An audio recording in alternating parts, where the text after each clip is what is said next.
दोस्तों नमस्कार, मैं उपेंद्र यादव। आप सबका इस लाइव प्रोग्राम में स्वागत है। दोस्तों इस लाइव से पहले मैं आपको कुछ चीज़ें और बताना चाहूँगा, क्योंकि इसमें मेरे वो बेरोजगार साथी प्रदेश के तमाम इस लाइव का इंतजार कर रहे थे। भर्तियों के साथ साथ कुछ ऐसी बातों पर भी मैं जिक्र करना चाहूँगा। दोस्तों अधिकतर मैंने देखा है कि जैसे मैं लाइव आता हूँ, लाइव के बाद देखता हूँ कि कई यूट्यूब चैनल पर वीडियो अपलोड कर दिया जाता है। तो दोस्तों पिछला लाइव भी देखा और उसके बाद मुझे भी लगा कि हाँ, कि कुछ लोग जरूर माहौल बनाते हैं जो अन्य राज्यों के हैं, जो लोग घर बैठे कमेंट करना जानते हैं। लेकिन अब मुझे पता चला, मैं बहुत खुश भी हूँ कि अब ऐसा लगा कि वास्तव में प्रदेश के युवाओं का पूरा साथ है। यानी कि 1500 लोग अपने यूट्यूब पर हम जो मेरा लाइव है अपलोड करते हैं और करीब 8 से 10 लाख बेरोजगार इस लाइव वीडियो को देखते हैं बाद में अपलोड करने के बाद। लेकिन मैं ये चीजें इसलिए बता रहा हूं कि उनसे मेरा हाथ जोड़ के निवेदन है, जो 1500 यूट्यूब चैनल है जो मेरा वीडियो डालते हैं, आप लोग ये गलती ना करें, क्योंकि आप उसमें जो लिखते हो वो गलत लिखते हो। आप लिखते हो बिग ब्रेकिंग न्यूज, रीट आ गई, पटवारी आ गई, टेक्निकल हेल्पर आ गई, और फिर उसके अंदर दूसरी बात निकलती है। तो आप जो चीज लाइव में मैं बोलूं वही लोगों को बताएं। वो बड़ी आस में लाइव का इंतजार करते हैं, वो वीडियो का इंतजार करते हैं। मुझे पता है कि आप लाइव वीडियो के माध्यम से आप अपलोड करते हो तो कहीं ना कहीं 1500 यूट्यूब चैनलों को कुछ ना कुछ उनको यूट्यूब चैनल से पैसे मिलते हैं, तो आपका रोजगार चल रहा है। मैंने कभी भी कॉपीराइट नहीं लगाई कि लाखों लोगों तक वो मैसेज पूछे। तो इसलिए आपसे हाथ जोड़ के निवेदन है, आप वीडियो का सदुपयोग करें, गलत लोगों को न्यूज न बताए, क्योंकि मैं बोलता कुछ हूं और आप लिखते कुछ हो। ऐसे में गाली आपको पड़ती है। वो कहते हैं ना, खोदा पहाड़ निकली चुईया, गाली आपको पड़ती है और मुझे पड़ती है। इसलिए आपसे निवेदन है, अन्यथा आप लोगों ने जो गलती की मेरी नजर बनी रहेगी, क्योंकि मैं तो कुछ जानता नहीं, मैं तो गांव का रहने वाला सीधा आदमी हूं। मेरे दोस्त आईटी सेल के, उनको मैंने दिखाया तो उन्होंने बताया कि 1500 यूट्यूब चैनल कॉपी कर रहे हैं और वो उल्टा फुल्टा डालते। तो यदि ऐसी शिकायत आई तो मैं आप लोगों के जो गलती करेगा उसके कॉपीराइट लग जाएगा, क्योंकि आज तक कॉपीराइट नहीं लगाया, क्योंकि मैसेज ज्यादा से ज्यादा बेरोजगारों तक जाए। दोस्तों मैं अधिकतर देख रहा हूं, मैं कमेंट भी देख रहा हूं, लेकिन मैं जो शिक्षा मंत्री जी से मैं मिलकर आया था, उसमें मैंने एक फोटो ट्वीट की थी। ट्वीट करने के बाद कई लोगों के मैसेज आए थे, क्योंकि दोस्तों मैं शिक्षा मंत्री जी से 2 बार मिला था। मैं भर्तियों के लिए चर्चा तो करूंगा, लेकिन सबसे बड़ा जो राजस्थान में सबसे ज्यादा सवाल उठा रहे हैं रीड 2020 को लेकर, लाइब्रेरियन के पद बढ़ाए जाए, ऊर्जा विभाग में टेक्निकल हेल्पर की भर्ती आई, वो तमाम उन पर मैं चर्चा करना चाहूंगा। लेकिन सबसे पहले मैं रीड 2020 के लिए चर्चा करना चाहूंगा।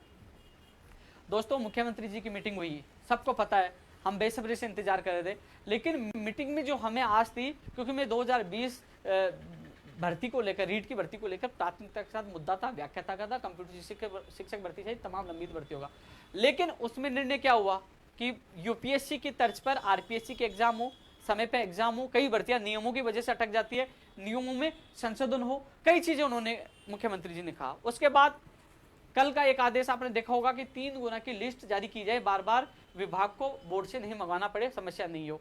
कई आदेश उन्होंने किए, लेकिन जो हम चाहते थे कि रीट की विज्ञप्ति जारी हो, क्योंकि शिक्षा मंत्री जी भी कह चुके थे कि रीट पात्रता परीक्षा, इसमें एनसीटी के नियमों के अनुसार कोई सिलेबस में परिवर्तन नहीं होगा। तो दोस्तों परिवर्तन किस में होगा? जो एक शिक्षक भर्ती यानी कि रीट एग्जाम होगी, उसके बाद आपका परिणाम आएगा, और परिणाम आने के बाद बीकानेर निदेशालय के द्वारा शिक्षक भर्ती की विज्ञप्ति जारी की जाती, जो पहले हुआ। उसके बाद आपके प्राप्तांक बढ़ाए जाएंगे। लेवल फर्स्ट में केवल रीट के अंक के आधार पर, लेवल 2 में पहले जो 30% बीए का था, बुक 10 ही रख रहे हैं, तो उसके आधार पर बाद मेरिट बनती थी। तो नियमों में चेंज होना है वो सेकंड पेपर में, यानी कि जो सेकंड स्टेज में है, पेपर नहीं है कहीं पेपर चला दो आप स्टेज पे, यानी कि जो दूसरी विज्ञप्ति होगी इसमें चेंज होगा। तो पात्रता एग्जाम कभी भी हो सकती है, ये माननीय शिक्षा मंत्री जी को, मुख्यमंत्री जी को करना चाहिए। दोस्तों मैं 18 तारीख को शिक्षा मंत्री जी से मैं मिलकर आया था, मैंने एक फोटो ट्वीट की, मैं प्रयास कर रहा हूँ, क्योंकि 18 तारीख को मिलने के बाद मेरे पापा जी जयपुर आए थे, उनको मैंने आपको पहले जिक्र बताया था, उनका एक्सीडेंट हो गया था, उनके साथ मैं हॉस्पिटल गया। उसके बाद मैं गांव चला गया, मैं कोई वीडियो नहीं डाल पाया, कोई केवल एक ट्वीट कर पाया। कई लोगों के कमेंट आए कि फोटो डाल के बग गए, क्या हुआ, कैसे हुआ, लेकिन वो कभी परिस्थिति नहीं समझेंगे कि कोई आदमी फंस गया होगा या किसी परिस्थितियों में उलझा हुआ होगा, तो कहीं किसी कारणवश कुछ बता नहीं पाया। लेकिन पता है ना कि हमें तो केवल न्यूज चाहिए। मैं मिल के आया। उसके बाद 21 तारीख को सुबह में संस्कृत विभाग के जो अभ्यर्थी थे, वरिष्ठ अध्यापक भर्ती 2018 के, उनकी ज्वाइनिंग के लिए मैं डॉक्टर सुभाष गर्ग साहब जो मंत्री जी, उनसे मिला कि उनके जल्द से जल्द ज्वाइनिंग। उन्होंने कहा संस्कृत विभाग वरिष्ठ अध्यापक भर्ती के जो चयनित अभ्यर्थी है 30 तारीख तक हम कार्य कर लेंगे, और उसके बाद 10 अक्टूबर से पहले इनकी नियुक्ति प्रक्रिया के आदेश जारी कर देंगे, उन्होंने आश्वासन दिया। उसके बाद मैं खुद शिक्षा मंत्री जी से मिलकर आया, फोटो मैंने ली नहीं, न डाली, कम से कम 15-20 मिनट मैं शिक्षा मंत्री जी से आपकी भर्ती को लेकर जिक्र किया, चाहे रीट 2020 हो, 18 हो, 16, 17 हो।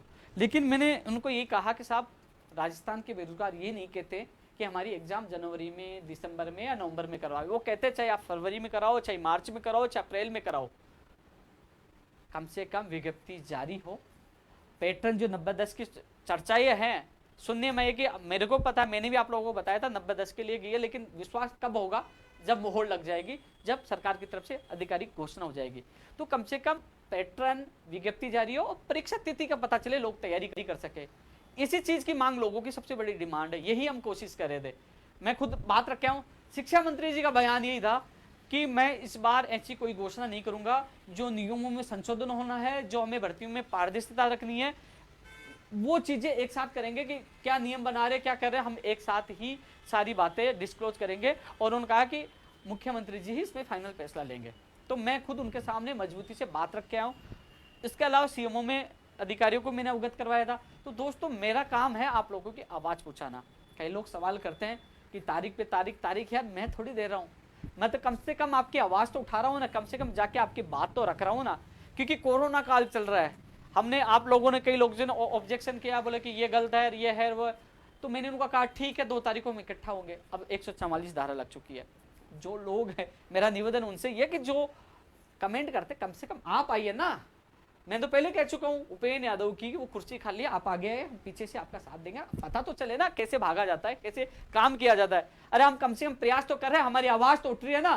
कम से कम शिक्षा मंत्री, मुख्यमंत्री जी मीटिंग तो ले रहे हैं ना। जो भी निर्णय हो रहे हैं, चाहे रीट का नहीं हुआ आज, नहीं तो कल होगा, हम प्रयास कर रहे हैं, उसमें उपेंद्र यादव गलती नहीं। लेकिन जो 3 गुना सूची, जो अधीनस्थ बोर्ड का जो निर्णय हुआ है, वो शानदार निर्णय है। आरपीएससी में हम चाहते हैं कि पहले 1 गुना की लिस्ट जारी कर दी जाए प्राप्तांक मेरिट के आधार पर, और उन लोगों को ज्वाइन दी जाए 2 गुना की बना के रख ली जाए, उसमें भी प्राप्तांक उनके दिखाए जाए, मेरिट क्रमांक दिखाए जाए, पूरी पारदर्शिता के साथ लिस्ट जारी हो। जिससे क्या है कि हर भर्ती में ऐसा हो, तो क्योंकि 3 गुना के लिए तो कह दिया, लेकिन इसमें थोड़ा सा संशोधन होना चाहिए कि मेरिट क्रमांक भी जारी होना चाहिए कि ये 300 लोगों की 3 गुना ये इनकी लिस्ट है, तो वो उनको पता चल जाएगी कितनी मेरिट वालों का चयन हो गया, फिर बाद में कौन सी लिस्ट आएगी, इसमें पारदर्शिता होनी चाहिए, प्राप्तांक के साथ मेरिट क्रमांक भी जारी होनी चाहिए। ये अच्छा निर्णय है।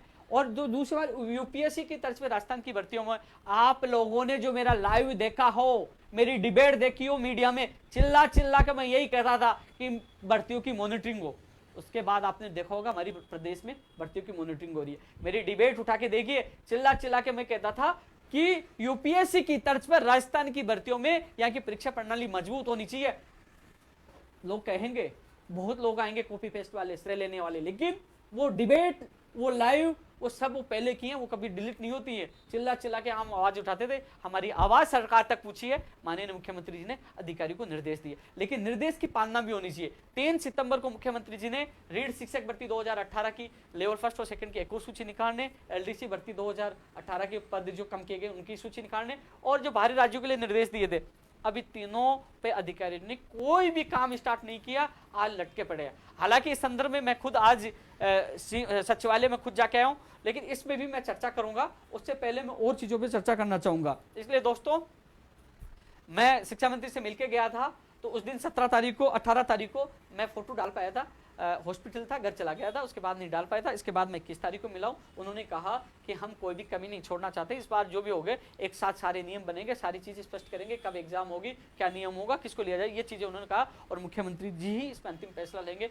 तो दोस्तों मैंने बात माननीय मुख्यमंत्री तक और शिक्षा मंत्री तक पहुंचाई है। रही बात, कई लोग घर पे बैठे बैठे अरे भाई आंदोलन कर ले, अरे भाई आंदोलन कहाँ करेगा, 144 लगी है, कहाँ कर सकते हो आप, कहाँ कर सकते हैं। कई कह रहे कि बेरोजगार दिवस मनाओ, भैया आपने राष्ट्रीय बेरोजगार दिवस मना दिए क्या, मोदी जी हट गए क्या? अब राज्य बेरोजगार दिवस मना तो क्या जिसके खिलाफ करे वो हट जाएगा क्या? अरे हमें क्या करना है, कैसे करना है, हमें एकजुट रहना, कब आवाज उठानी, हम सब मिलकर उठाएंगे ना। 2 तारीख को इकट्ठे नहीं हो जयपुर में, क्या मैंने आपकी आवाज नहीं उठाई? जब जब आप लोगों पर दिक्कत आई है, चाहे नई राष्ट्रीय जो शिक्षा नीति आई इसमें इंटरव्यू और डेमो क्लासेस, मैंने आवाज नहीं उठाई। उसके बाद एक लेटर जारी नहीं हुआ सीएमओ की तरफ से, अधिकारी की तरफ से लेटर जारी नहीं हुआ, सबसे पहले आवाज उठाई। जहां जहां गलत होता है आपका साथ में देता हूं, जो कमेंट करने वाला आपका कभी साथ नहीं देते, केवल वो लोग आप लोगों को उकसाने की कोशिश करते हैं। आप समझिए, वो आए ना सड़कों पे, अरे वो आए ना, जैसे मेरे कितने मुकदमे दर्ज है, ला क्या खाइए, मुकदमे खाए और अनशन किया, करिए अनशन, उठ के भग गए थे अनशन से। यहाँ तो आईसीयू में चले गए थे, जान जाने वाली थी, लेकिन उठ के नहीं आए, हमें उठाने आए और हम सम्मान से उठ गए। लेकिन परिस्थिति समझा करो, कौन सी परिस्थिति है यार, 144 है, उठा के जेल में पटक देंगे, कोविड-19 का मुकदमा अलग, 144 का मुकदमा अलग, पहले के चलिए अलग, 4-5 महीने के लिए इलाज कर देंगे। इसलिए सोच समझ कर करिए। फिर दूसरी बात, मैं मानता हूं मुख्यमंत्री जी तक बात पहुंची है, मैं मानता हूं कई लोग कहेंगे यार ये तो मुख्यमंत्री जी का गुणगान करता है। अरे गुणगान मैं इसलिए करता हूं, आप सोच लीजिए जिन लोगों को राहत मिली है, एलडीसी वालों को मिली है, रीट वालों को मिली है, बाहरी राज्यों वाला काम चल रहा है, मान लीजिए आपके कहने पे मैं विरोध कर रहा हूं, मेरी हर चीज नोटिस की जाती है, मैं विरोध करता हूं, वो काम रुक गए, बाहरी राज्य का कोटा, चलो ठीक है ये तो विरोध कर रहे नहीं करेंगे, तो फिर क्या करेंगे, आप ही कह दोगे उपेंद्र यादव ने तो सीएम का विरोध कर दिया, हमारे इस्तीफा करवा दी। यार जो काम कर रहा है उसका धन्यवाद देना मेरा भी फर्ज है, आपका भी फर्ज है। अन्य राज्यों की स्थिति देखिए, इसलिए मुझे पता है कि कैसे हमारा काम हो। मुख्यमंत्री जी हाल फिलहाल जो उन्होंने जो भी निर्णय लिया है, 3 गुना वाला निर्णय अच्छा है, यूपीएससी की तर्ज पे जो कार्य करने वाला निर्णय अच्छा है, मैं उसका स्वागत करता हूं, स्वागत योग्य है, गाली दीजिए मुझे कोई फर्क नहीं पड़ता, क्योंकि मैं सच्चाई का साथ हूं, सच्चाई का साथ दूंगा। आप कह रहे हो क्या मैं 25 नवंबर को इसी सरकार के खिलाफ जेल नहीं गया, 6 अक्टूबर को मंचन पे नहीं बैठा, 12 अक्टूबर तक वहां आईसीयू में नहीं गया,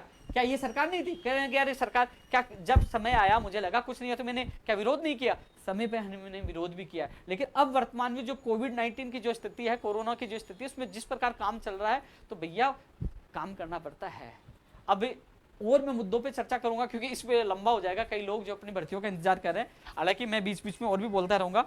एनटीटी वाला मैं बात करना चाहूंगा, एनटीटी का डेटा आ चुका है। अब देख लीजिए, हम लोग, हमारे साथी जो राजेश और उनके साथी मेहनत कर रहे थे कि इसमें फर्जी डिग्रियां बहुत आई हैं, इनके खिलाफ कार्रवाई होनी चाहिए, समय लग गया, लेकिन सारे फर्जी लोग बाहर हुए हैं। बहुत कम, 1300 में भर्ती थी, बहुत कम लोगों का फाइनल सिलेक्शन हो पाएगा, क्योंकि वो फर्जी डिग्रियों को पारदर्शिता के साथ विभाग ने दूर किया है। धन्यवाद मैं विभाग को देना चाहूंगा, अधीनस्थ बोर्ड को देना चाहूंगा कि उन्होंने उन फर्जी लोगों को बाहर करना किया। उसी प्रकार चाहे पीटीआई हो, चाहे लाइब्रेरियन हो, लाइब्रेरियन की जो एग्जाम हुई है उसमें भी जो इनके दस्तावेज झारखंड से जैसे कई जगहों से फर्जी डिग्री आई हैं, उनकी भी जांच होनी चाहिए, उनकी भी जांच होनी चाहिए, वो फर्जी लोग भी जेल में जाने चाहिए। और जो लोग इसमें अपात्र पाए गए हैं, जिनकी फर्जी डिग्रियां पाई गई एनटीटी में, उनके खिलाफ मुकदमा दर्ज होना चाहिए। ऐसा नहीं है कि वो अपात्र घर बैठ गए, उनके खिलाफ भी मुकदमा दर्ज होना चाहिए। और लाइब्रेरियन में भी एनटीटी के आधार पर जिस प्रकार उन्होंने क्राइटेरिया फिक्स किया, उनको बाहर किया, वो भी लाइब्रेरियन भर्ती परीक्षा 2018 में होना चाहिए। तो एनटीटी का परिणाम 10 अक्टूबर से पहले आने की संभावना है। अभी बोर्ड भी उन दस्तावेज जो डेटा है उनका जांच कर रहा है, 10 से पहले आपका परिणाम आ जाएगा। दूसरी बात, जो बोर्ड की जो भर्तियां हैं, चाहे पटवारी हो, चाहे जैन भर्ती हो, चाहे आपकी फार्मासिस्ट हो, चाहे आपकी जो भी और भर्तियां रह गई थी, उनका कैलेंडर बहुत जल्द अधीनस्थ बोर्ड जारी करेगा। कई कहेंगे पहली परीक्षा तिथि जारी हुई है, उनमें बदलाव भी हो सकता है। अधीनस्थ बोर्ड अपने जो परीक्षा केंद्र मिलेंगे उसी हिसाब से आगे पीछे भर्तियों का कैलेंडर दोबारा से जारी होगा। जो लोग, एक चीज निकल के आई थी कल परसों मैं देख रहा था, फार्मासिस्ट को लेकर कई लोगों ने मेरे नाम से फर्जी न्यूज डाली। उपेंद्र यादव जी ने कहा एग्जाम नहीं होगी, फाइल चली, वो भ्रामक प्रचार था, किसी अपवाद ने मेरे नाम से गलती से डाली थी।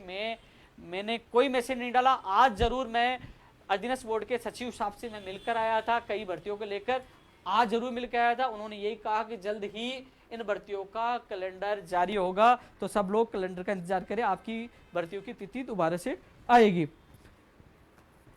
इसके अलावा प्रयोगशाला सहायक जो 134 कृषि प्रेक्षक है, उनकी लिस्ट की भी मैंने उनके सामने बात रखी है, उनकी लिस्ट भी जल्द से जल्द जारी हो। कनिष्ठ अनुदेशक भर्ती 2016 के लिए उन्होंने कहा है कि इस महीने में उसका फाइनल परिणाम जारी हो जाएगा। मेरे साथ उनके अभ्यर्थी, एक डेलीगेशन में मैं साथ लेके गया था उनके सामने, इस कोरोना काल में भी मैंने अभ्यर्थियों के साथ जाकर उनकी बात रख के आया था, तो उन्होंने, सचिव साहब ने कहा था इस महीने में इनका परिणाम आ जाएगा कनिष्ठ अनुदेशक के लिए। दोस्तों, मैंने रीड 2020 के लिए चर्चा कर लिया, प्रयास कर रहे हैं, अभी भी कर रहे हैं। मैंने बात यह तक पूछाई है कि राजस्थान के बेरोजगार ये नहीं कह रहे कि हमारी एग्जाम जनवरी में कराओ, फरवरी में कराओ, वो चाहे आप मार्च में करवाइए, अप्रैल में करवाइए, मई में करवाइए, कम से कम उनका कैलेंडर जारी हो, कम से कम उनकी पदों की स्थिति स्पष्ट हो, पदों की संख्या भी बढ़ाई जाए, किस विषय में कितने पद है, पैटर्न क्या होगा, सारी चीजों की स्थिति स्पष्ट हो, जिससे वो बेरोजगार घर बैठे तैयारी कर सके।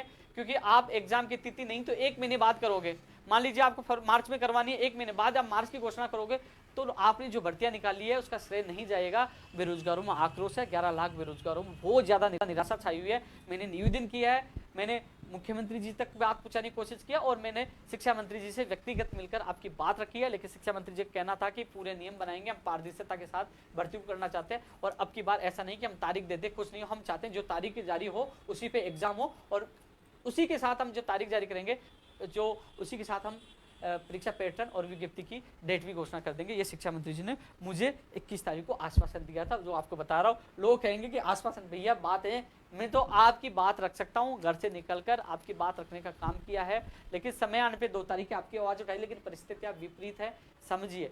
इसके अलावा दोस्तों कई लोग ये कह रहे हैं, कई परिस्थितियां हमारे सामने आती है, हमारे जो पहले हमारे साथी थे, मेरे थे, चलो मेरे तो मुकदमे दर्ज है, कई लोगों का राजस्थान पुलिस में नंबर आ गया है। एक रामजी लाल चौधरी है जिसका उदाहरण दे रहा हूँ, भाई माधोपुर का रहने वाला है, राजस्थान पुलिस में ज्वाइनिंग कर लिया और उसको कुछ समय बाद उसको निकाल दिया गया, बोले कि आपके मुकदमा दर्ज है। कई लोगों को नौकरियां से निकाल दिया, कई लोगों पे नौकरी के उनके ऊपर संकट है। 56 लोग हैं, उनका मैंने प्रार्थना पत्र सीएमओ में दिया है, सीएम सचिव साहब को दिया है, सीएम साहब से भी निवेदन किया, उनके मुकदमे वापस हो जाए तो उनका भविष्य अच्छा हो जाए और उनको लोगों को नौकरी मिल जाए। तो कम से कम हम लोग, आप कह रहे हो, मुझे कह रहे हो आप विरोध करो, मान लीजिए परिस्थिति आप देख रहे हो, कोरोना स्थिति है, मैं कल विरोध करूंगा तो क्या उन 55 लोगों का बुरा नहीं होगा, उन 56 लोगों को बुरा नहीं होगा? मेरे तो मुकदमे आज नहीं तो कल हट जाएंगे, जब हटेंगे मुझे जेल चला जाऊंगा, कुछ नहीं, लेकिन उनका भविष्य बचना चाहिए कि नहीं बचना चाहिए, आप सोचिए, दिल पर रखिए, परिस्थितियां के अनुसार ही निर्णय लेना पड़ता है। दोस्तों एलडीसी भर्ती 2018 603 वाले भी बात रखी है। अब बाहरी राज्यों का कोटा मामला 3 सितंबर को उठा और मामला ठंडा हो गया। आज मैं खुद कार्मिक विभाग के प्रमुख शासन सचिव से मिलकर आया हूं और वहां जो मुझे रेस्पॉन्स मिला है, इस वीडियो के माध्यम से माननीय मुख्यमंत्री जी तक बात पहुंचाना चाहता हूं कि वहां आपने निर्देश दिया, लेकिन वो कह रहे हैं कि अभी इसमें कुछ नहीं चल रहा, ये तो बहुत बड़ा मामला है, इसमें तो उन्होंने कुल मिलाकर ऐसा हमें संतुष्टिपूर्वक जवाब नहीं मिला। इसका मतलब वहां काम नहीं हो रहा। तो माननीय मुख्यमंत्री जी आपसे हाथ जोड़ के निवेदन है, आपने जो एक ऐतिहासिक निर्णय लिया है उस पर कार्रवाई होनी चाहिए, क्योंकि जो आईएएस अधिकारी है बाहर के ये नहीं चाहते कि राजस्थान के बेरोजगार को भला हो। हम चाहते हैं कि 20 राज्यों में हमें नहीं लिया जाता तो उनको भी नहीं लिया जाए, यदि हमें भी वहां लिया जाए तो उनको भी ले सकते हैं, तो जब हमें नहीं लिया जाए तो इसमें मैं खुद आज मैं गया हूं, और भी आईएएन भर्ती का मामला था, ये भी था, रीड 2018-20 का भी था, मैं खुद आज पहले अधीनस्थ बोर्ड गया हूं, उसके बाद मैं सचिवालय गया हूं, मैंने तहकीकात करने की कोशिश की, लेकिन बाहरी राज्यों का मामला ठप है। इसको माननीय मुख्यमंत्री जी से आपसे निवेदन है, इसमें आप एक्शन लें, उन अधिकारियों को आपने निर्देश दिए थे, उन निर्देशों की पालना हो, जिससे बाहरी राज्यों का कोटा खत्म हो तो राजस्थान के बेरोजगारों को भला हो। ऊर्जा विभाग में भर्तियों की विज्ञप्तियां जारी हो, सबसे ज्यादा आईटीआई की है, टेक्निकल हेल्पर के जो मेरे साथी हैं उनके कमेंट बहुत ज्यादा आ रहे हैं। मैं मानता हूं आपकी विज्ञप्ति जारी हो, और ये भी बीच में ये संकट घेरा जाता है कि निजीकरण ना हो जाए, तो टेक्निकल हेल्पर जो आईटीआई है इसमें और भी भर्तियां हैं, जो ऊर्जा विभाग के 9000 पदों पर घोषणा की थी, आईएएन है, जेईएन है, जो और भी पद है, तो उन पर जल्द से जल्द विज्ञप्ति जारी हो। सबसे ज्यादा जो ये लोग परेशान है टेक्निकल हेल्पर वाले, जो आईटीआई वाले, इन पे ज्यादा पदों पर इनकी विज्ञप्ति जारी हो।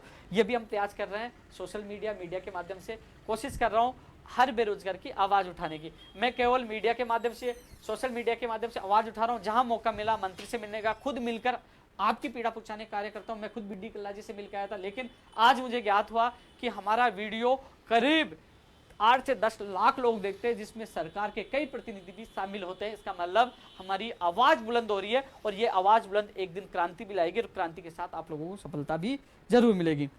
दोस्तों सबसे बड़ी बात जो मेरे पास चुनौतियां हैं, पंचायत राज एलडीसी भर्ती 2013 10,029 पदों वाला मामला, एनएम और जीनम भर्ती 2013 से 45 से 14 67 से 19 पदों वाला मामला, ये 2 भर्तियां हैं। अधिकतर सारी भर्तियां निपट चुकी है। इन बहनों को, इन भाइयों को न्याय मिलना चाहिए। उन लोगों से मैं मिला था, आज भी कोरोना काल में लोग यहाँ एमएलए क्वार्टर पर सो रहे, अपनी आवाज उठा रहे हैं। चाहे इनके मेरे साथी तमाम लोग हैं, उन लोगों को विश्वास दिलाना चाहूँगा, आपका भाई आपके साथ रहेगा, आपकी आवाज़ बुलंद करेगा। आपको पता है, चाहे मीडिया, सोशल मीडिया, आपकी आवाज़ उठा रहा हूँ, लेकिन जो विषम परिस्थितियाँ आपके लिए भी लागू होती है, सही समय पर हम लोग सही एक्शन लेंगे। लेकिन फिलहाल आपके मामले में मैं खुद बलजीत यादव जी से भी मिल के आया था, उन्होंने कहा कि मैंने सीएम साहब के सामने बात रखी थी, सीएम साहब पॉजिटिव हो गए, लेकिन कुछ लोगों ने उनको नेगेटिव कर दिया है, लेकिन एक बार वो सीएम साहब के सामने बात रखेंगे। मैं भी कोशिश कर रहा हूँ कि माननीय मुख्यमंत्री जी मुझे समय मिले, समय नहीं मिल रहा, मैं भी कोशिश कर रहा हूँ समय मिले जिससे मैं आपकी बात रखूँ। मुझे दोनों भर्तियों के पद और आपकी पीड़ा, आपके आंसू सब याद है, मुझे सब याद है, लेकिन जिस दिन मौका मिलेगा मैं आपकी बात मजबूती से रखूँगा। मोटर वाहन उपनिरीक्षक में अक्टूबर में आपकी अभ्यर्थना अधीनस्थ बोर्ड चली जाएगी। आपका काम नियम संशोधन होने वाला काम चल रहा है, कौन सा, इंटरव्यू वाला, इंटरव्यू लागू नहीं होगा। अक्टूबर में अधीनस्थ बोर्ड में मोटर वाहन उपनिरीक्षक की विज्ञप्ति पहुंच जाएगी। दोस्तों नई स्कूल व्याख्या जो स्कूल व्याख्याता भर्ती 2018 में 14% वाली, ये बात मैंने रखी है, दोबारा रखूंगा। इसके अभ्यर्थी मुझे मिले एक मैं लेटर जरूर जारी कर दूंगा। जो ईडब्ल्यूएस एमबीसी के जो पद कम किए गए थे वो पद 700 पद बढ़ाए जाए, इन लोगों को मौका मिले स्कूल व्याख्याता में, तो मैं आपके साथ हूँ, आपके अभियान में साथ हूँ, ये बढ़ाया जाए। रीट वेटेज 90-10 रहेगा, मैंने आप लोगों को पहले भी कह ही दिया था। अब सूचना सहायक भर्ती 2013 और कनिष्ठ लेखाकार भर्ती 2013 सिस्टम में इतना खत्म है। 2013 में 4 से 5-6 बार परिणाम आया था 2013 कनिष्ठ सहायक का, सूचना सहायक जिसकी वेटिंग जारी हो चुकी है। बड़े श्रम की बात है इन अधिकारियों के लिए। आज फिर चिल्ला चिल्ला के मैं कहता हूं कि अधिकारियों की जिम्मेदारी तय की जाए कि आइए भर्ती करवा रहे, आपकी गलती होगी तो आपको सजा होगी, इनको जेल में डाला जाए। कौन गलती करते हैं, इनके खिलाफ कार्रवाई क्यों नहीं होती? एक बेरोजगार गलती कर देगा ना तो उसको नौकरी से रोक लेंगे, उसके खिलाफ मुकदमा दर्ज कर देंगे। लेकिन ये निठल्ले जो 2013 में गड़बड़ी करने वाले थे, मैं आज के अधिकारी को लिए नहीं कह रहा हूं, आज वाले में कुछ लोग हैं, कुछ बहुत अच्छे ईमानदार हैं, लेकिन जो निठल्ले जिन्होंने 1998 में गड़बड़ी की, जो 1998 में शिक्षक आज बैठे हैं, 2004 की भर्ती में, 2006 की भर्ती में, वो निठल्ले उन लोगों ने कई लोगों का भविष्य खराब करने की कोशिश की थी। उनके खिलाफ कार्रवाई होनी चाहिए, नियम आना चाहिए कि अधिकारियों के खिलाफ कार्रवाई का नियम हो, जो गलती करे वही सजा। सूचना सहायक भर्ती 2013 के और जूनियर अकाउंटेंट 2013 के अभ्यर्थी इंतजार कर रहे हैं। 1000 से ज्यादा पदों पर 2013 और सूचना सहायक पदों पर, और एक और सूची जारी होने वाली, इनकी सूची जारी होनी चाहिए। दोस्तों एक चीज और बता दूं मैं, नई कंप्यूटर शिक्षा भर्ती के लिए लोग इंतजार कर रहे हैं, स्कूल व्याख्याता का इंतजार कर रहे हैं। दोस्तों इस पे केवल माननीय मुख्यमंत्री जी को फैसला लेना है, रीट इन पे। मैं कहते हैं मैं तो आपका डाकिया हूं, आपकी डाक ली, आपकी पीड़ा ली, मैंने सरकार तक पहुंचा दी, और मरते दम तक, अंतिम सांस तक आपकी बात पहुंचाऊंगा। और ये वादा करता हूं कि आपका पसीना होगा वहां उपेंद्र यादव का खून होगा। आज हर कोई कहता है कि आंदोलन करो, हंगामा करो, अरे क्या कर लोगे यार, परिस्थितियां तो देखिए, कोरोना से लोग बच नहीं पा रहे, सही परिस्थितियों का इंतजार करिए। मैं कायर नहीं हूं, मेरे रगों में पानी नहीं है, लेकिन परिस्थितियां देखिए। फिर दूसरी तरफ अन्य राज्यों की परिस्थितियां देखिए, दूसरी तरफ हमारे मुख्यमंत्री जी कोरोना काल में 30,000 के करीब लोगों को ज्वाइनिंग दिया, लगातार वो मॉनिटरिंग कर रहे हैं बेरोजगारों को लेकर, अन्य राज्यों में वोटों को लेकर, राजनीति लेकर मॉनिटरिंग हो रही है, मीटिंग हो रही है, लेकिन कम से कम मुख्यमंत्री जी कर रहे हैं। वो हमारी जो भी निर्णय हुए 3 गुना वाले, यूपीएससी की तरफ से आरपीएससी की वैकेंसी जो भी है वो हमारे हित में हुए, कम से कम हमारी हित में तो कर रहे हैं ना। मैं ऐसा नहीं हूँ कि मुख्यमंत्री जी के खिलाफ ही बोलता रहूंगा, जो काम किया उसके खिलाफ नहीं बोल सकता, वो हमारा फर्ज है। लेकिन जब सही परिस्थितियां होगी, मुझे लगेगा कि हाँ हमारे साथ अत्याचार हो रहा है, तो दोस्तों मैं वादा कर रहा हूं सबसे पहले आपका भाई आगे रहेगा, चाहे जेल हो चाहे लाठियां पड़े, लाठियां मैं खाऊंगा। पंचायत राज जैन भर्ती 2000 यानी कि 20-21 कह सकते हैं, 20 आनी चाहिए ना इसी 20 साल में, 2100 से ज्यादा पद है, 12 साल से कोई वैकेंसी नहीं है, वो 93% से ज्यादा पद खाली है पंचायत राज विभाग के। और पंचायत राज विभाग का मतलब जानते हो, सबसे बड़ी ये संस्था है पंचायत राज, जो एक मजबूत रीढ़ की हड्डी है मेरे प्रदेश की। तो यार यहाँ से तो 2100 जो पद खाली है, इस पे तो जैन भर्ती की विज्ञप्ति तो जारी होनी चाहिए। हम मांग करते हैं जल्द से जल्द इसकी विज्ञप्ति जारी हो। ट्विटर पर सबसे ज्यादा इसी के पंचायत राज जैन भर्ती 2020 के 2100 पदों पर आते हैं। अब मैं बात कर लेता हूं मेरे साथी वो एसआई भर्ती 2016 के 227 पद कम कर लिए गए, 227 पद। अब एसआई भर्ती 2016 से मैं एक सवाल पूछना चाहता हूं, मैं उन तमाम जनप्रतिनिधियों से सवाल पूछना चाहता हूं, एमएलए बनते हैं, सत्ता में आ जाते हैं, ऐसी गाड़ी बंगला सब मिल जाता है, क्योंकि वो युवा मतदाता और उनके माता पिता परिवार के द्वारा वोटों के द्वारा वो चुन के आते हैं। लेकिन सवाल यह है कि आप लोग लेटर लिखते हो, 2016 एसआई भर्ती का उदाहरण दे रहा हूं, अपने पंचायत राज एलडीसी के लिए भी लिखा है, एनएम जीएनएम 2013 के लिए लिखा है, सबके लिए आप लेटर लिखते हो। आप लेटर में लिखते हो कि इनकी बात मांग वाजिब है और इनके पद वापस जुड़ने चाहिए, लेटर लिखते हो ना। फिर आप लोग सीएम साहब से क्यों नहीं मिलते हो? सीएम साहब से मिले कि इनकी मांग सही है, अन्यथा आप लेटर लिखने वाला खेल बंद करो। आपको लगता है इनकी मांग गलत है, मत लिखिए। और यदि लिखते हो तो उनके साथ जाइए, बात रखिए कि ये लोग पीड़ित है, दुखी है, कम से कम वो लोग गुमराह तो नहीं होंगे। वो आपका लेटर देखते हैं किसी एमएलए साहब ने लिखा है हमारी मांग मजबूत है और उनके हौसले मजबूत होते हैं, लेकिन वो लेटर को चाटे थोड़ी है। इसलिए 2016 एसआई के लिए कई एमएलए ने लेटर लिखा है, कम से कम उनकी बात सीएम साहब तक पहुंचाई। मैंने भी इनकी बात पूछी, मैं इनके प्रतिनिधि मंडल को सीएमओ में इनके मुलाकात करवा के लाया था, इनकी बात वहां तक पहुंचाई थी। मेरा फर्ज है आपकी बात पूछे, बात पूछाने का काम किया था। और जहां तक होगी मैं कोशिश ये करता हूं, क्योंकि लगातार आप लोग मेरे से मिलते हो, आपका ज्ञापन कई चीज में आपकी पीड़ा देखता हूं, मैं इतना कर सकता हूं, कोशिश करता हूं किसी भी अधिकारी से आपकी बात पूछे और आपको न्याय मिले। डीजीपी साहब से मैंने समय मांगा था, लेकिन कोरोना की वजह से नहीं दे रहे, वहाँ बहुत ज़्यादा कोरोना पेशेंट है क्योंकि आपके, लेकिन फिर भी मैं आपका साथ दूंगा। एसआई भर्ती 2016 227 पद वापस जोड़ा जाए, आपके अभियान में मैं आपके साथ हूँ। वही स्थिति 2013 वरिष्ठ अध्यापक भर्ती 583, मुकेश बेनीवाल बेचारा लगातार घूमता रहता है। 2013 ये 13 का क्या गारंटी था, मुझे समझ में नहीं आया 13 का क्या चक्कर था। 13 की भर्तियां आज भी लंबित है, सूचना सहायक, जूनियर अकाउंटेंट, एनएम जीनम, पंचायत राज, वरिष्ठ अध्यापक भर्ती, ये 13 का चक्कर क्या है। न तेरा हुआ न मेरा हुआ, आखिरकार कब इंतजार खत्म होगा, मेरे बेरोजगार साथी होगा। अब दोस्तों हाँ, संस्कृत विभाग वाला मैंने बता ही दिया था, मैं मिलकर आया था उनसे। संस्कृत विभाग 2017 की वेटिंग के लिए मैंने पहले भी बताया था, रिसेबल वेटिंग जो भी एक सूची, गर्ग साहब ने कहा था ये जो आदेश आया हाई कोर्ट का एकल पीठ का, इसमें कुछ कमियां हैं। इन्होंने कहा कि संपूर्ण पद भरे जाए, नहीं ऐसा नहीं हो सकता, हम बार बार कब भरेंगे, लेकिन इसमें जो 2018 वाला जैसा कोई आदेश है, एक अच्छा आदेश है, उसको हम पालना कर लेंगे, लेकिन अब की बार जो आदेश आएगा हम उनकी पालना कर लेंगे, ये उन्होंने वादा किया है 2017 के लिए। तो याचिका लगी है 2016 साइंस में का भी फैसला आने वाला है। 2016 वालों को ये कहना चाहूँगा कि आपके फैसले आते ही आप मुझसे मिलना, जितना सहयोग होगा पूरा सहयोग करूँगा, जिस प्रकार 18 वालों को खुशी मिले यही मैं कोशिश करूँगा आपको भी खुशी मिले। 2016 वाली भी मैंने बात रख दी थी कि 2016 में वापस SLP ली जाए, अंग्रेजी वाली उर्मिला कुमारी वाली वापस ली जाए, क्योंकि जब 2018 से रास्ता खुल गया तो सारे भर्तियों का रास्ता इससे खुलता है। लेकिन दोस्तों अब मैं चर्चा कर लेता हूँ रीढ़ शिक्षक भर्ती 2018 एक और सूची की, इसलिए चर्चा कर रहा हूँ, इनका संबंध इन भर्तियों से भी है। आज मैं डिप्टी सेक्रेटरी एजुकेशन से मैं खुद मिलकर आया था, तो उन्होंने कहा कि हमने फाइल जो है कार्य विभाग में भेजा है। मैंने कहा कार्य विभाग का तो कोई मतलब ही नहीं होता, जब सीएम साहब ने फैसला ले लिया है, हाई कोर्ट का आदेश है, तो उन्होंने ये कहा कि जो रूल्स जो 6 महीने वाला था कि 6 महीने से ज़्यादा दिन हो गए थे तो इसलिए हम एक और सूची नहीं निकाल सकते, तो उस नियम में हम बदलाव कर रहे हैं।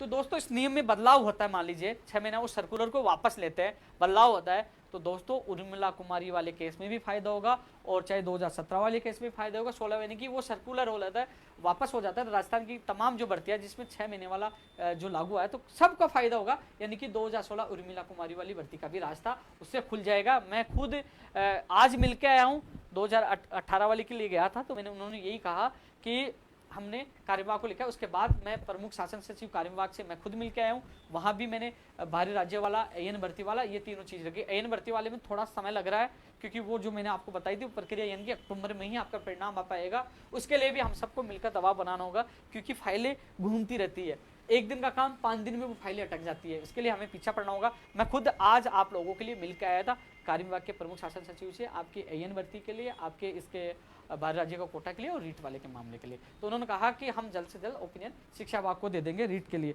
तो दोस्तों ये मुझे डिप्टी एजुकेशन सेक्रेटरी ने बताया कि हम लोग वहाँ से उनको फाइल भेजिए, वो रूल्स में बदलाव करें, तो वो सर्कुलर वापस होता है। तो ऐसे में मुझे रूल्स में बदलाव के लिए कहा कि वहाँ से कुछ चेंज हो रहा है, तो ऐसे में वो चेंज होता है, तो उसके बाद इन भर्तियों का भी रास्ता खुल जाएगा। जितना प्रयास हुआ मैं कर रहा हूँ, अधीनस्थ बोर्ड भी गया था, सचिवालय भी गया था, उसके बाद आपके बीच लाइव भी आ रहा हूँ। कई लोग हालांकि लाइव आने, कई लोग मुझे मैसेज करते हैं भैया आप लाइव आते हैं तो हमें अच्छा लगता है। तो दोस्त मुझे भी लाइव आने से मुझे बहुत बुरा लगता है यार, कौन 1 घंटे बोलेगा, लेकिन मैं इसलिए लाइव आता हूँ कि कम से कम कई लोगों को संतुष्टि मिले, कई लोगों का जैसे अधीनस्थ बोर्ड में जाके आया हूँ, जो आप लोगों को बताया कि क्या कहा उन्होंने, जैसे मैं सचिवालय जाके आया हूँ, हर चीज़ आपको अपडेट दे रहा हूँ, जिससे आप लोगों को घर बैठे आप लोगों को संतुष्टि मिल सके, हाँ हमारे लिए कोई कुछ कर रहा है, हमारी भर्ती में क्या चल रहा है। तो रीड 2018 के एक और सूची के लिए मैंने शिक्षा मंत्री जी की भी बात रखी थी, लेकिन उनकी तरफ से एक ही बात आती है कि आपने कहा था कि हमारी सूची के आदेश हो जाए, उसके बाद आप हमें ज्वाइनिंग अपने हिसाब से दे देना। तो दोस्तों वो कह रहे हैं कि मैं जल्द ही अधिकारी से बात करके, क्योंकि फाइल शिक्षा मंत्री जी तक भी जाएगी, तो कह रहे हैं कि जल्दी इस मामले में आपकी सूची करवाने की पूरी कोशिश करेंगे। बीकानेर में हाँ इसके अलावा एक चीज और निकल के आगे दिमाग में निकल गई थी, अब अचानक याद आई कि कल 11:30 बजे एजुकेशन के जो अधिकारी हैं अपने सचिवालय के, इसके अलावा बीकानेर के अधिकारियों की 11:30 बजे नई रीट शिक्षक भर्ती को लेकर मीटिंग प्रस्तावित है। उसमें रीट 2018, 16 और 17 को लेकर भी जिक्र किया जाएगा। आपके लिए देखना, ये वीडियो काट के डाल देंगे, मैं भूल गया था, अब अचानक मुझे याद आई है। आप लोगों के लिए बिग ब्रेकिंग न्यूज, लेकिन बिग ब्रेकिंग मत मानिए, इसलिए मत मानिए कि जब तक हम लोगों को नतीजा ना मिल जाए। मीटिंगों का दौर बहुत चला है, लेकिन सुखद बात यह है इस बार ये मीटिंग एजुकेशन विभाग के अधिकारियों की है। बीकानेर से भी अधिकारी इसमें शामिल होंगे रीट 2020 के प्रारूप को लेकर। इसके अलावा 18, 17, 16 जो एक और सूची को लेकर भी चर्चा होगी कल 11:30 बजे। एक बार फिर कह दूं, कल 11:30 बजे सचिवालय में एजुकेशन विभाग की मीटिंग है, जिसमें बीकानेर के अधिकारी भी शामिल होंगे, क्योंकि मैं भूल गया था। यह अच्छी न्यूज है कि कई लोग 2018 वाले लगातार इंतजार कर रहे थे, 16 वाले इंतजार कर रहे थे, और रीट 2020 वाले, विशेषकर रीट 2020 ये तो एडिशनल है, 16, 17, 18 वाले भी एडिशनल चर्चा है। मेन मीटिंग 2020 को लेकर जो रीट है शिक्षा भर्ती, उसको लेकर कल मीटिंग है सचिवालय में 11:30 बजे प्रस्तावित है। प्रस्तावित इसलिए बोलता हूं, पिछली बार मैंने बोला कि 17 तारीख को मुख्यमंत्री जी की मीटिंग है, अचानक मीटिंग कैंसिल हो गई, तो प्रस्तावित जब हो जाएगी मान लेंगे, लेकिन मीटिंग कल 11:30 बजे प्रस्तावित है। रीट 2020, 16, 17, 18 को लेकर कल का मीटिंग का भी इंतजार करिए, कल अच्छा हो। ये चीज भी मैं भूल गया था, ये चीज सबसे पहले बताना चाहिए, लेकिन कई लोग रीट की न्यूज सुनने के बाद मैं नीचे आ गया था ना, वो चले गए होंगे, लेकिन ये पूछ जाएगा उन तक, मैसेज उन तक पहुंचा दीजिए। दोस्तों, जो स्थिति मैं बता रहा था ना, जूनियर अकाउंटेंट और सूचना सहायक, वही राजस्थान पुलिस 2018 के 1600 से ज्यादा पद खाली है, उनकी एक और सूची भी जारी होनी चाहिए। ये भी वो लोग प्रयास कर रहे हैं, मैं भी प्रयास कर रहा हूँ। 3 गुना वाली मैंने बता दिया, मेरिट प्राप्तांक की पारदर्शिता होनी चाहिए। लाइब्रेरियन वाला बता दिया, इसमें वास्तव डिग्रियों की जांच होनी चाहिए, वो भी, क्योंकि दोस्तों कल या परसों मुझे पीटीआई के वो अभ्यर्थी मिलकर गए, उन्होंने मुझे कुछ दस्तावेज दिए, कुछ मैंने आरटीआई के माध्यम से मांगे हैं, कुछ मेरे पास आने वाले हैं, क्योंकि प्रेस कॉन्फ्रेंस जब मीडिया के सामने, जब एसओजी के सामने और माननीय मुख्यमंत्री जी के सामने हम तथ्य रखें, तो हमारे पास तथ्य सत्यात्मक होने चाहिए और मजबूत होने चाहिए। उसी के वजह से मैं धीरे धीरे सारे तथ्य जुटा रहा हूँ। किसी अभ्यर्थी को पता है कि पड़ोसी फर्जी डिग्री से लगा है, फर्जी प्रमाण पत्र से लगा है, फर्जी दिव्यांग पत्र से लगा है, तो मुझे अपने सबूत मुझे दे, उसके खिलाफ हम अभियान छेड़ेंगे, उनके खिलाफ हम लड़ाई लड़ेंगे, वो जेल जाएंगे और नए लोगों को मौका मिलेगा। उसकी मैं कोशिश कर रहा हूँ। कुछ सबूत मुझे मिले हैं, मेरे पास है, कुछ सबूत आपके पास है तो मुझे पूछाए, मेरे कार्यालय में सीधा मुझे दीजिए। एक हनुमानगढ़ से थे पीटीआई के मामले, वो कह रहे कि मुझे धमकी देने लग गए कि आप है ना इस मामले मत बोलिए, तो उनको कहा भाई उपेन्द्र यादव का नाम बता दीजिए, मेरे नाम बता दीजिए, आपको गोली चलानी है तो मेरे सीने पे चलाइए, उपेन्द्र यादव डरेगा नहीं है, जान हथेली पे लेके चलता है, लेकिन फर्जियों का पीछा नहीं छोड़ेंगे। धीरे धीरे उनकी कुंडली बन रही है, वो कुंडली के बाद वो एसओजी को देंगे, मुख्यमंत्री जी को देंगे, और प्रेस कॉन्फ्रेंस होगी, मीडिया जनता के सामने भी लेके आएंगे। इसके अलावा दोस्तों, लाइब्रेरी में पद बढ़ाए जाए ये मांग कर रहे हैं। वास्तव पुस्तकालय अध्यक्ष भर्ती कई 2018 की है, पद बहुत खाली है, इसमें पद बढ़ाए जाएं। लगातार लोगों के मैसेज आ रहे हैं कि पद बढ़ाए जाए, मैं आपके साथ हूं। कर्ची प्रेक्षक के 134 पद खाली है। प्रयोगशाला सहायक की भी एक और सूची जारी हो, इसके मामले में आज सचिव साहब को अवगत करा दिया, बोले इस मामले में हम जल्दी कार्रवाई करेंगे, जल्दी सूची जारी होगी। आरएस भर्ती 2020 की विज्ञप्ति जारी हो, ग्राम सेवक की विज्ञप्ति जारी हो, जो नई भर्तियों के इंतजार कर रहे हैं, ग्राम सेवक का आरएस भर्ती 2020, वन रक्षक, वनपाल, फायरमैन, डीएलबी की जो और भर्ती है 500-700 पदों पर अभ्यर्थना अधिनियम बोर्ड में पहुंची है, तो उसमें फायरमैन और भी पद है डीएलबी की, इनकी विज्ञप्ति जल्द से जल्द जारी हो। तमाम भर्तियों की विज्ञप्ति जल्द से जल्द जारी हो, चाहे टेक्निकल हेल्पर हो, चाहे फर्स्ट ग्रेड हो, स्कूल लेक्चरर हो, कंप्यूटर शिक्षा स्कूल व्याख्याता, इसके अलावा PTI first grade, second grade, third grade, उनकी विज्ञप्ति जारी हो। ऊर्जा विभाग की वो भी है। कई लोग मांग कर रहे हैं कि जेईएन भर्ती में डिप्लोमा वालों को शामिल किया जाए, एमए के आधार पर रीट वालों को शामिल, एमए के आधार पर बीएड करें, उनको शामिल करें। लगातार लोगों की मांग मुझसे मिल रही है। अभी कुछ चीज़ें मैंने देख लिया, कुछ भूल जाऊँ तो मुझे पता है गाली जरूर मिलेगी, लेकिन मेरा फर्ज मैं निभाऊंगा, कोशिश करता हूँ, एक बार जांच लेता हूँ, उसके बाद मैं कमेंट जरूर देखूंगा। कल 11:30 बजे का ध्यान रखना। आयुर्वेद नर्सिंग भर्ती 2013 के 1005 पदों को, उनको भी न्याय मिले, उनकी भी पद वापस जुड़े, उनकी एक और सूची जारी हो। बिल्कुल दोस्तों, फ्री एक ठाला आदमी मैं ही हूँ, जो सचिवालय, अधीनस्थ बोर्ड, शिक्षा विभाग, मंत्रियों के, मुख्यमंत्री जी के, सीएमओ, हम चक्कर काटते रहते, लेकिन फिर भी उन लोगों के मान सम्मान के लिए, जो लोग आप मुझे मान सम्मान प्यार देते हैं ना, इसलिए मैं सोचता हूँ कि चल आज पता नहीं कल कौन ठपका जाए, कम किसी के काम तो आएंगे। पता है मुझे, ये भी पता है मुझे जान को खतरा है, पहले भी धमकियां मिली थी, मुकदमा दर्ज करवाया था, कोई काम नहीं है, पुलिस ने कोई कार्रवाई नहीं की, लेकिन फिर भी इन फर्जियों के खिलाफ मेरी कार्रवाई जारी रहेगी। स्कूल लेक्चरर की मांग करी थी मैंने। एक बार मैं मोबाइल में देख लेता हूँ, कोई कमेंट आ रहा है कि स्पेशल कोई? मैं पास में आ गया यार, दिख नहीं रहा, भूल जाता हूँ कई बार यार, इतना बोलना पड़ता है ना सब लोगों की बात। लेकिन दोस्तों एक चीज ये जरूर है कि जितनी कोशिश होती है मैं दिल से कोशिश करता हूँ, कभी किसी बेरोजगार के साथ राजनीति नहीं करता।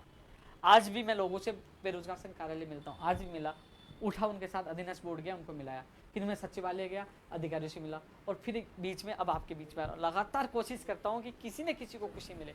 नहीं, कभी झूठ नहीं बोलना, जो है सच हो। क्योंकि ट्रोल आप लोगों को कमेंट आते, कई लोग नाराज भी होते हैं, उनकी पीड़ा मैं समझता हूँ यार, बेरोजगारी कितनी बुरी चीज है, दर्द समझता हूँ मैं। और दूसरी बात, एक चीज और कहना भूल गया था, कई लोगों ने नहीं देखा होगा, मैंने कल एक ट्वीट किया था सोनू सूद को टैग करते हुए, उनसे हेल्प मांगी थी कि ये पिक्चर देखें जो मैंने दास्ता बेरोजगार फिल्म बनाई थी ना। जिन लोगों ने देखी उनका कमेंट फटी है, कई लोग कह रहे कि ये मेरी कहानी है, कई लोग कह रहे कि मुझे तो रोना आ गया, कई लोग कह रहे वास्तविक घटना है, कई लोग कह रहे कि मुख्यमंत्री जी और सरकार को देखना चाहिए, इन नेताओं को देखना चाहिए। वास्तव वो दास्ता बेरोजगार फिल्म जो मैंने पेज पे डाली, यूट्यूब चैनल पे डाली है, देखना एक बार। वो मैं फिल्म का प्रचार नहीं कर रहा, वो वास्तविक घटना उन नेताओं को दिखाओ, एमएलए को दिखाइए कि देखिए कैसी बेरोजगार की स्थिति, उसमें सच्चाई दिखाई गई है कि कैसे बेरोजगार कर्जा लेकर तैयारी करता है, कैसे वो गिरवी अपना मकान रख देता है, कैसे वो उसको कर्जा लेने वाला परेशान करता है, कैसे किसान आत्महत्या कर लेता है, कैसे भर्ती कोर्ट में अटक जाती है, कैसे वकील और कोर्ट के चक्कर काटते हैं, कैसे लोग पागल हो जाते हैं, कैसे लोगों की सगाई हो जाती है रिजल्ट आने के बाद, और कैसे सगाइयां टूट जाती है। सारी हकीकत इस पिक्चर में दिखाई गई है। और ये मैं चाहता हूं कि हिंदुस्तान में ऐसी पिक्चर बने नेताओं को जगाने के लिए कि सिस्टम में कितना बुरा हो रहा है। मुझे एक सवाल पूछा गया था चैनल के माध्यम से एक डिबेट में कि बेरोजगार उसके पीछे क्यों भग रहे हैं, सरकारी नौकरी के पीछे क्यों भग रहे हैं। मैं एक उदाहरण देना चाहूंगा। एक परिवार में 10 लोग होते हैं। कितने लोग होते हैं? 10 लोग होते हैं एक परिवार में। अब ये लोग तैयारी कर रहे हैं, कोई पटवारी, कोई ग्राम सेवक, अलग अलग तैयारी कर रहे हैं, सब लोग कर रहे हैं। घर वाले उनको ज्यादा 2 साल या 3 साल तैयारी करवाएंगे, करते थे 2 साल 3 साल। अब उन्होंने एग्जाम दे ली, उनका नंबर नहीं आया, फिर घर वाले क्या करते हैं, यार इसमें 8 लोग तो पढ़ने में कमजोर है, 8 लोगों को उनका काम लगा देते हैं कि भैया तू खेती कर, तू चाय की दुकान कर, तू कुछ कर, उनको प्राइवेट जॉब में लगा देते हैं। ये लोग खुद ही चले जाते हैं कि यार हमारा खर्चा घर वाले नहीं उठा सकते। 2 लोग बच्चे घर वाले देखते हैं ये छोरे दोनों पढ़ने में होशियार है, कहने की ये नौकरी लग जाएंगे, तुम्हारा परिवार का लालन पोषण हो जाएगा। इन 2 लोगों का नंबर आ जाता है, रीट में आ जाता है, पटवारी में आ जाता है, आरएस में आ जाता है।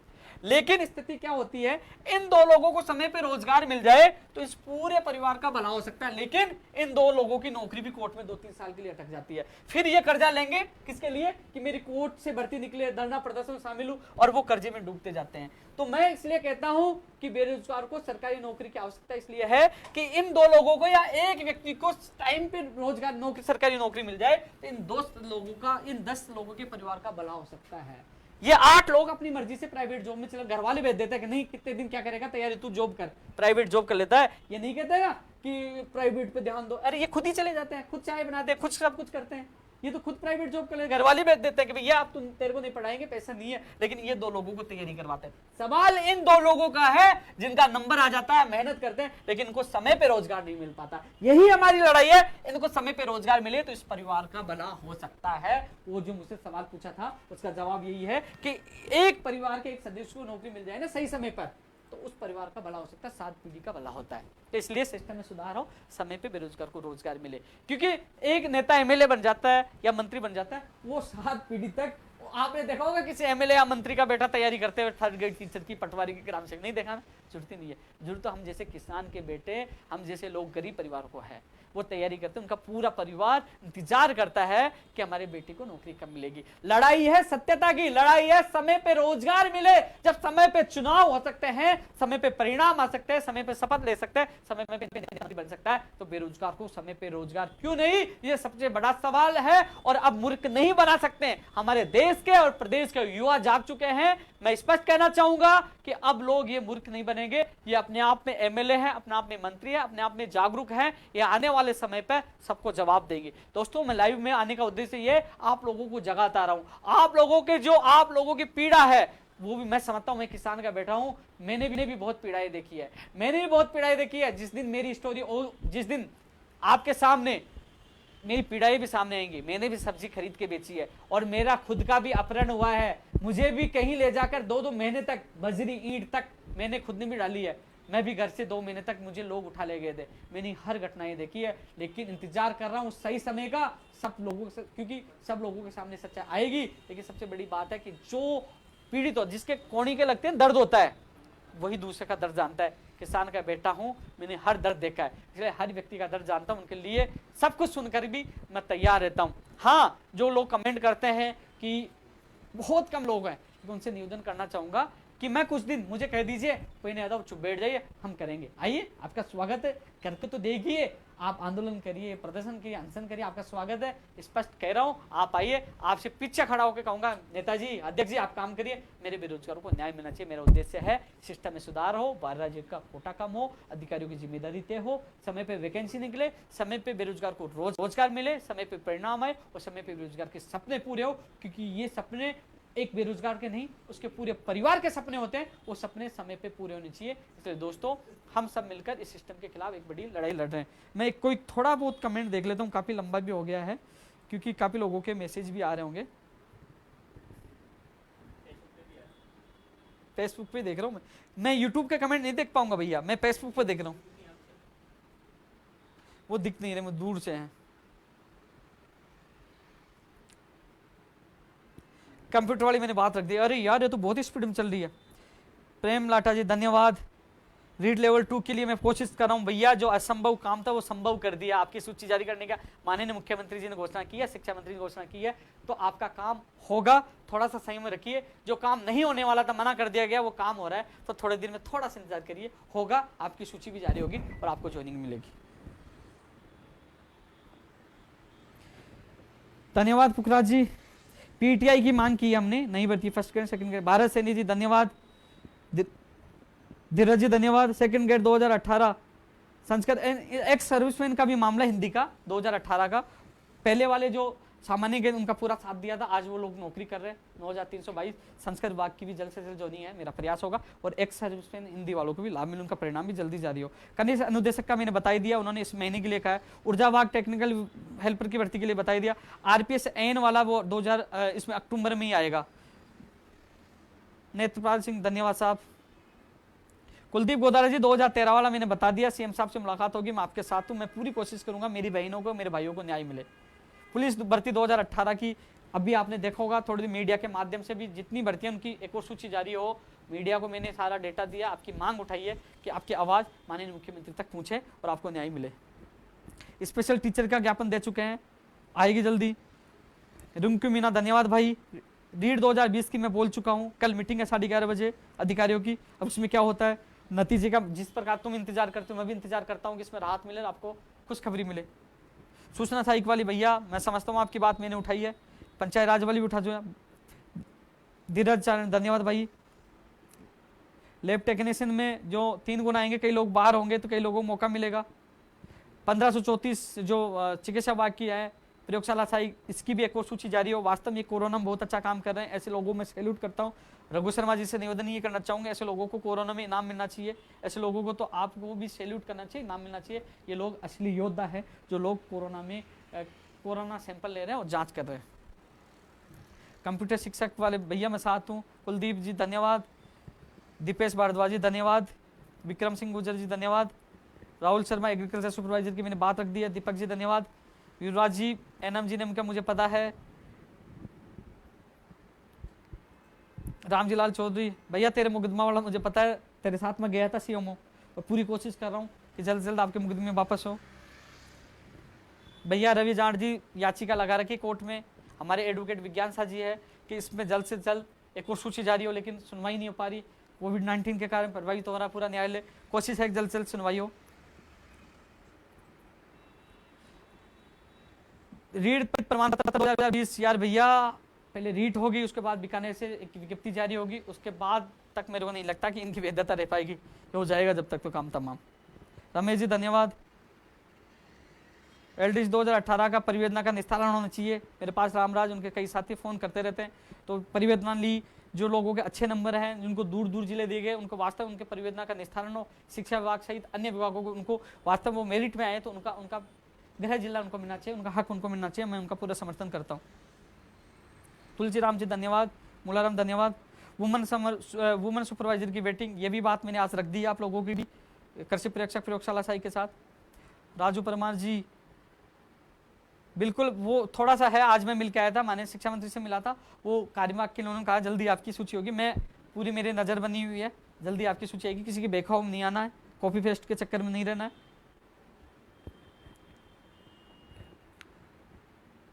कॉलेज व्याख्याता भी भैया आएगी। बावनलाल जी धन्यवाद भाई। हनुमान जी चलो थैंक यू भाई। अशोक चौधरी अब मैं स्वस्थ, धन्यवाद आप लोगों का, यही साथ रहा था, हमेशा स्वस्थ रहूंगा। सेकंड ग्रेड और फर्स्ट ग्रेड की भर्ती आई, पूरी कोशिश करें आप लोगों की भर्ती आए।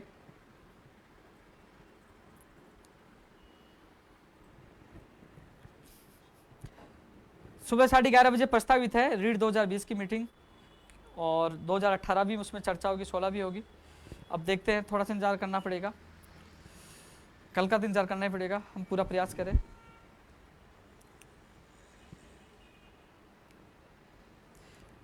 वही कमेंट आ रहे दोस्तों।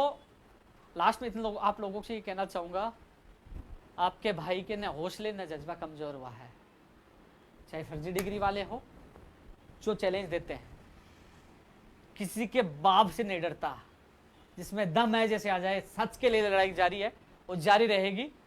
और आपसे वादा किया था वो वादा भी निभाऊंगा। जहां अन्याय होगा आपका भाई बोलेगा, चाहे मेरी जान चली जाए पीछे नहीं हटूंगा। जहां आपका पसीना होगा वहां आपके भाई का खून होगा। जय हिंद, जय भारत।